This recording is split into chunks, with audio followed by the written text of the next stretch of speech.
ચાલો મિત્રો, આજે આપણે જાણીશું ભગવાન વિષ્ણુના ચરણોમાં શા માટે બેસે છે માતા લક્ષ્મી. કારણ ખૂબ જ રસપ્રદ છે. ઘણીવાર તમે માતા લક્ષ્મીને ભગવાનના ચિત્રમાં ભગવાન વિષ્ણુના પગ પાસે બેઠેલા જોયા હશે. તમારા મનમાં આ સવાલ તો આવ્યો જ હશે કે શું કારણ છે કે દેવી લક્ષ્મી હંમેશા ભગવાન વિષ્ણુના ચરણોમાં બેઠેલી જોવા મળે છે. સનાતન ધર્મમાં અનેક દેવતાઓની પૂજા કરવામાં આવે છે અને તેનું પોતાનું વિશેષ મહત્વ છે. તમે હિન્દુ ધર્મના દરેક દેવી દેવતાઓને લગતી કેટલીક પૌરાણિક કથાઓ વાંચી કે સાંભળી હશે. આ સિવાય તમે ભગવાન વિષ્ણુ અને દેવી લક્ષ્મીનું ચિત્ર ધ્યાનથી જોયું જ હશે, જેમાં દેવી લક્ષ્મી ભગવાન વિષ્ણુના પગ પાસે બેઠેલી જોઈ શકાય છે. તેને મુદ્રામાં બેઠેલી જોઈને તમારા મનમાં એક પ્રશ્ન અવશ્ય ઉદ્ભવ્યો હશે કે એવું તો શું કારણ છે કે જેના પાછળ દેવી લક્ષ્મી હંમેશા ભગવાન વિષ્ણુના ચરણોમાં બેઠેલી જોવા મળે છે. બંને એકબીજાના પૂરક છે. ધાર્મિક માન્યતાઓ અનુસાર દેવી લક્ષ્મી અને ભગવાન વિષ્ણુને એકબીજાના પૂરક તરીકે વર્ણવવામાં આવ્યા છે.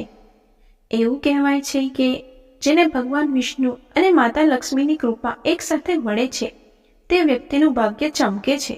ધાર્મિક માન્યતાઓ અનુસાર દેવી લક્ષ્મી હંમેશા ભગવાન વિષ્ણુ સાથે વૈકુંઠ ધામમાં રહે છે, જ્યાં એક તરફ ભગવાન વિષ્ણુને બ્રહ્માંડના રક્ષક માનવામાં આવે છે તો બીજી તરફ માતા લક્ષ્મીને બ્રહ્માંડની નિયંત્રક કહેવામાં આવે છે.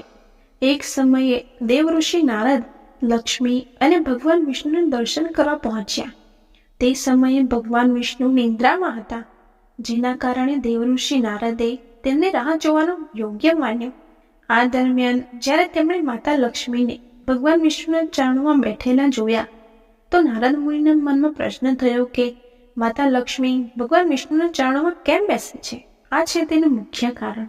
પ્રચલિત માન્યતાઓ અનુસાર માતા લક્ષ્મીએ નારદ મુનિને કહ્યું કે દેવગુરુ બૃહસ્પતિ સ્ત્રીઓના હાથમાં રહે છે અને રાક્ષસ ગુરુ શુક્રાચાર્ય તે પુરુષોના ચરણોમાં રહે છે. તેનાથી શુભતા ફેલાય છે. આ ઉપરાંત ધન પણ આવે છે.